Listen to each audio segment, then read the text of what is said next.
প্রিয় ভাই ও বোনেরা, আপনাদের লক্ষ্য করে কিছু কথা বলবো। মানসিক বৈকল্য অত্যন্ত মারাত্মক একটি রোগ, বর্তমানে যা মহামারীর মতো ছড়িয়ে পড়েছে। সমাজ ব্যবস্থা যে কতটা ভঙ্গুর হয়ে পড়েছে তা বোধ করি, কারণ বোঝার ক্ষমতা এখনো লোপ পায়নি। পৃথিবী যেন আজ পাপের ভারে নুয়ে পড়েছে। যে বোধ বুদ্ধির কারণে মানুষ শ্রেষ্ঠ জীব, যে সুকুমার বৃত্তি, মানুষের মজ্জাগত স্বভাব, তা যেন আজ ক্রমেই দুর্লভ হয়ে যাচ্ছে। ভব্যতার সকল সীমানা আজ লঙ্ঘিত। হাদিস রাসূল সাল্লাল্লাহু আলাইহি ওয়াসাল্লাম বলেছেন, ইযা লাম তাস্তাহয়ি ফাসনা মা শি'তা। লজ্জা না থাকলে তুমি যা ইচ্ছা করতে পারো। আজ আমরা তাই যেন দেখতে পাচ্ছি। কি বলবো, এহেন ঘৃণ্য আর অভিশপ্ত পাপের আলোচনা মুখে আনতেও ঘেন্না পায়। বলছি সমকামিতার কথা। লূত আলাইহিস সালাতু ওয়াস সালামের সম্প্রদায়কে আল্লাহ তাআলা এই ঘৃণ্য পাপের কারণে দৃষ্টান্তমূলক শাস্তি দিয়েছেন। জর্ডানের মৃত সাগর আজও যার সাক্ষী হয়ে আছে। পৃথিবীতে শয়তানের প্ররোচনায় যেই বিকৃত যৌনাচারের শুরু, আজ সভ্য নামের অসভ্যরা তার যৌক্তিকতা প্রচার করে একে বৈধতা দিয়ে চলেছে। এই তো কিছুদিন আগেই গোপূজারী ভারত একে বৈধতা দিয়েছে। তার প্রভাব ইতিমধ্যে এদেশেও পড়তে শুরু করেছে।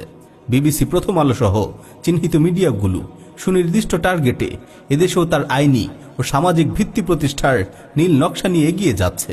আমরা দেখেছি এর বেশ আগে এদেশে সমকামিতার পক্ষে গ্রামীণফোন, RTV কি করেছে।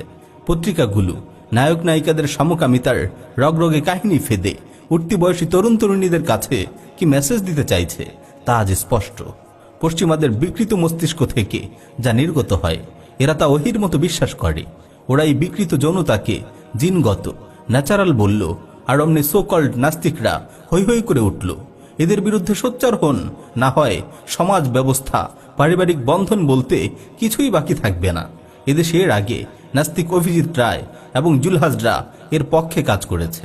বিষয়টা স্পষ্ট যে পরকীয়া বলুন আর সমকামিতা বলুন, সমাজ ব্যবস্থা ধ্বংসের যত প্রচেষ্টা, সব ক্ষেত্রে এই বামরাম নাস্তিকরা এক হয়ে যায়।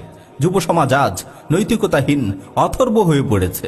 সমকামীরা পার্টি করছে, অনলাইনে তারা এখন ভয়ঙ্করভাবে তৎপরতা চালাচ্ছে। প্রিয় ভাই ও বোন, আপনাকে বলছি, মনে রাখবেন, আপনার যৌবন, আপনার ঈমান ওরা খোলা বাজারে নিলাম করছে। আপনার প্রতিটি কর্মের অনুপুঙ্খ হিসাব আপনার রবের সামনে দিতে হবে। সেদিনের জন্য প্রস্তুত হন। বিকৃত যৌনাচার মূলত বিকৃত মানসিকতা থেকে জন্ম নেয়।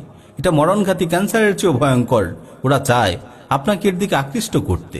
কৌতূহলকে এক্ষেত্রে প্রশ্রয় দিবেন না। কৌতূহল আপনাকে মরণ গুহায় নিয়ে যেতে পারে, যা থেকে বেরুনোর পথ খুঁজে পাওয়া সহজ কাজ নয়। কোথায় আমাদের তরুণ যুবারা, যারা উম্মার দহন দরদ বুকে লালন করবে, পূর্বসূরীদের পথে চলার দীপ্ত শপথ নেবে?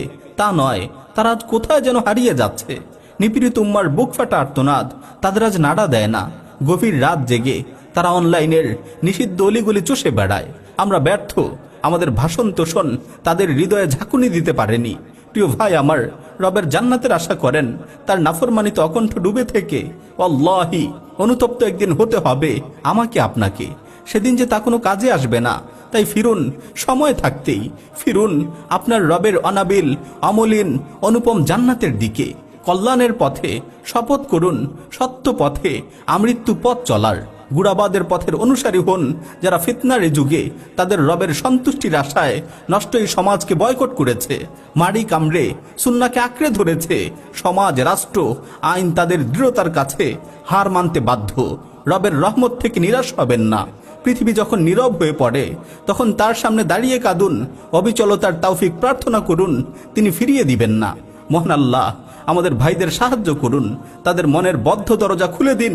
সেই জিন্দা তামান্না দিন প্রভু এদের, যা তাদের হৃদয়কে আলোড়িত করবে। প্রাণে বইয়ে দিন তাওহীদি তুফান। আমিন।